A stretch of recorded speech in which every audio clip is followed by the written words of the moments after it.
Empecé a estudiar a raíz de que tengo un niño de 10 años con TEA, trastorno espectro autista, y eso me dio curiosidad por conocer lo que tenía mi hijo.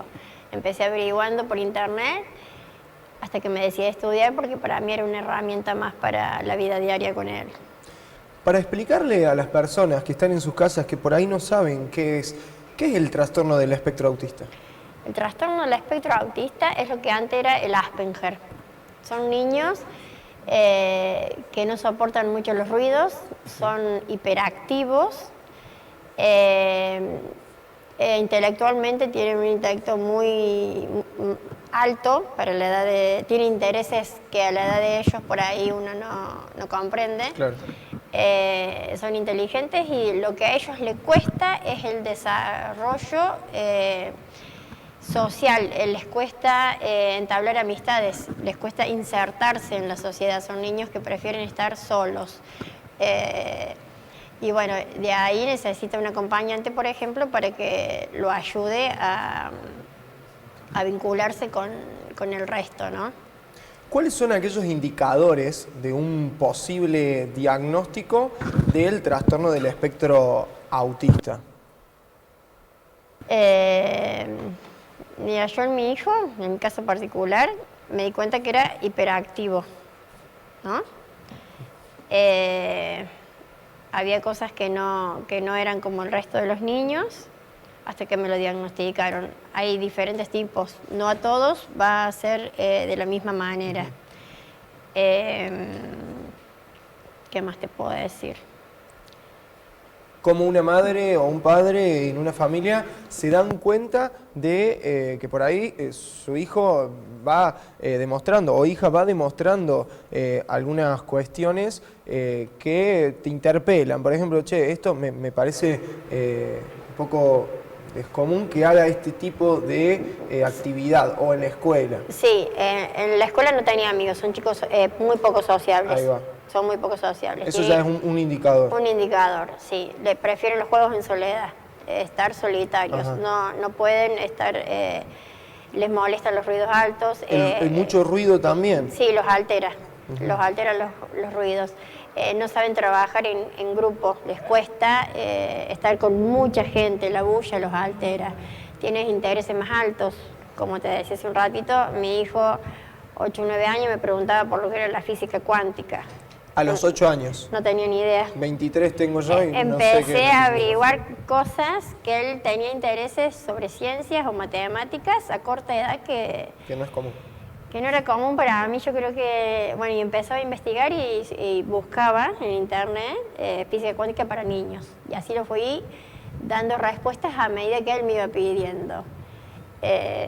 Y bueno, no es muy fácil. Por ahí tiene sus rabietas, que no son como las de cualquier niño y hay que saberlas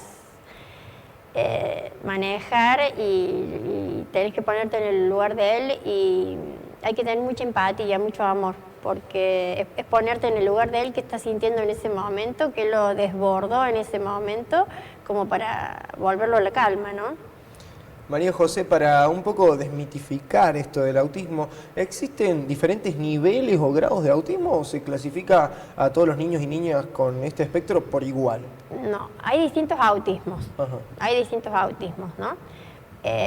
Hay niños que van a necesitar distintas ayudas terapéuticas. Hay niños que van a depender de muchos más especialistas y niños que no. Hay niños que por autismos más graves, podríamos decirlo, les cuesta hablar o aprenden a hablar más tarde, o sea, van todo como más atrasado.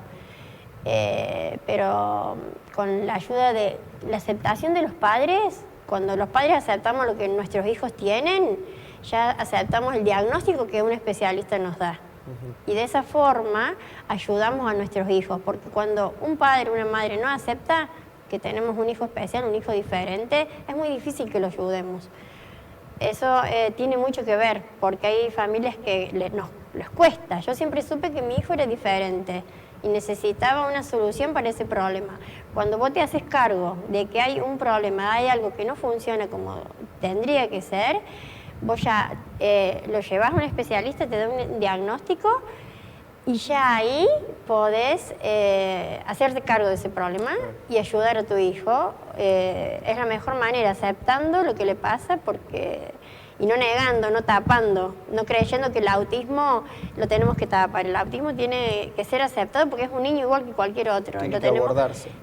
Claro, tenemos que aprender de lo que es y es un niño igual que el resto que puede estar integrado en la sociedad igual que los demás. Bueno. Algunos van a necesitar un poco más de ayuda, otros menos, son distintos niveles, pero son parte de la sociedad y tienen que estar incluidos. Para, bueno, entrar en esos niveles, adentrarnos, ¿cómo me doy cuenta qué nivel de autismo tiene mi hijo, por ejemplo, o mi hija? En ese ejemplo, por ejemplo, ¿hay un nivel 1, nivel 2, nivel 3? Sí, hay distintos niveles, sí.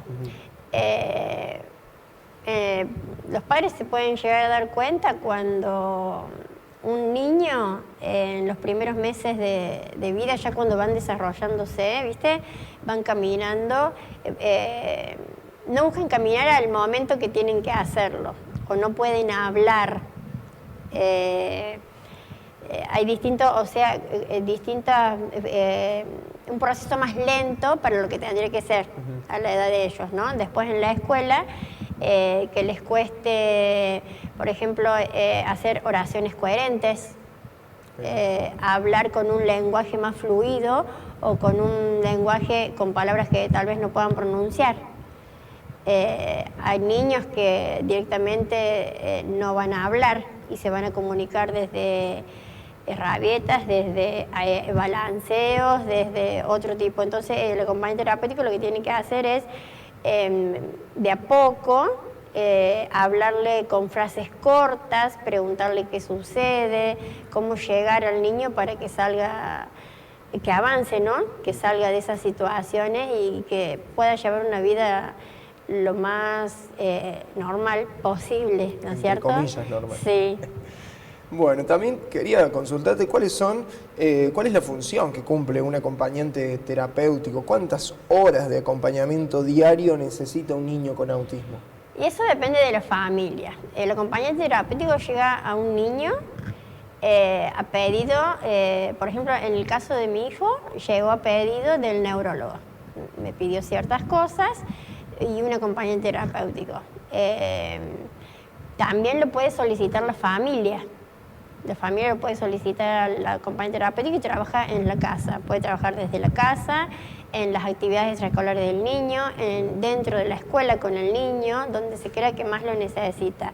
Y el tiempo se va viendo a medida del niño. Y el tratamiento con el acompañante terapéutico dura lo que el niño va necesitando, ¿no? Y va superando sus etapas, sus procesos. Nosotros lo acompañamos en su proceso, ¿no es cierto?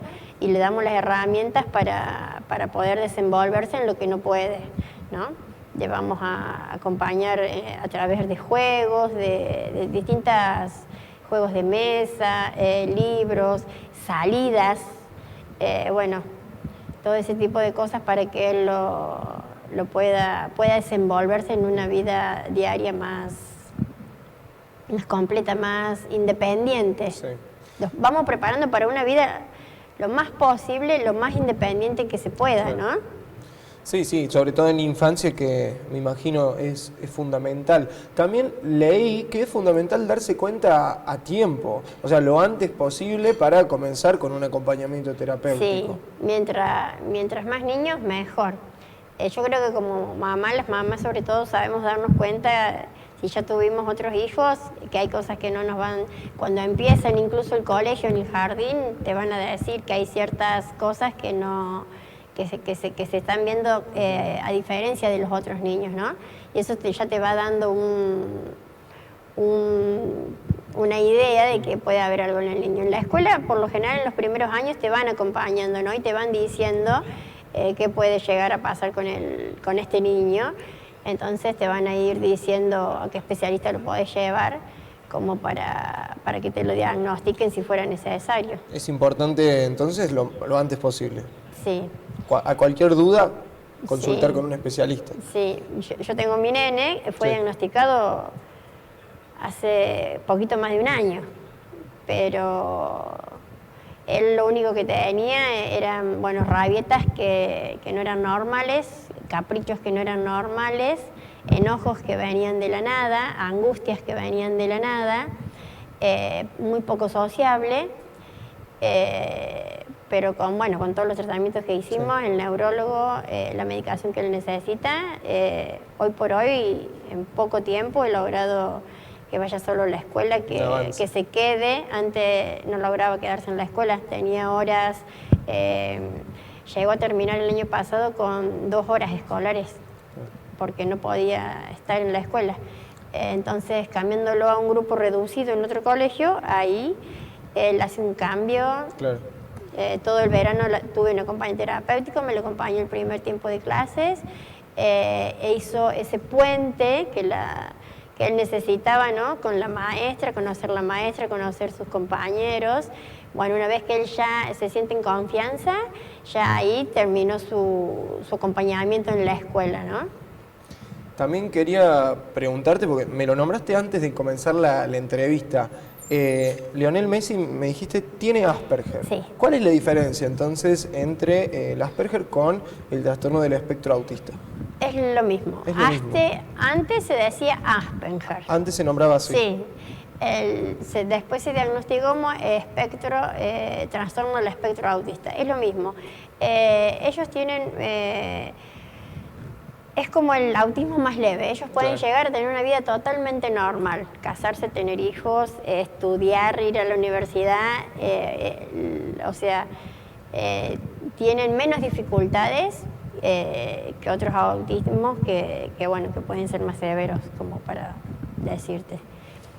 ¿Qué le recomendarías por ahí a una madre, para ya culminar esta entrevista, desde ya muchas gracias, a una madre, un padre, a una familia que tiene dudas sobre si su hijo tiene o no autismo y por ahí quiere tapar eso o evitar hablar de ese tema? La recomendación es todo lo contrario. Sí, no, yo recomiendo que yo como mamá me di cuenta que mi hijo algo pasaba, era muy hiperactivo de chico y siempre tuve la curiosidad y quería saber qué pasaba. Sí. Tenemos que estar atentos a ciertas cosas de los niños cuando van creciendo y si nos llaman la atención en la escuela, no dejarlo pasar, ¿no? Eso es muy importante, que estemos atentos a nuestros niños, el desarrollo que van teniendo, lo que nos van diciendo en la escuela, que no pensemos que es algo nada más del momento, porque puede haber algo que el niño esté necesitando y no sabe cómo pedirlo, a lo mejor a través de esas rabietas. Claro. Entonces, y aceptarlo. Una vez que tenemos un diagnóstico, a los padres nos puede costar. Pero hay que aceptar. Aceptarlo es darle la solución al problema que estamos enfrentando, porque es la única forma de ayudar que tenemos a nuestros hijos.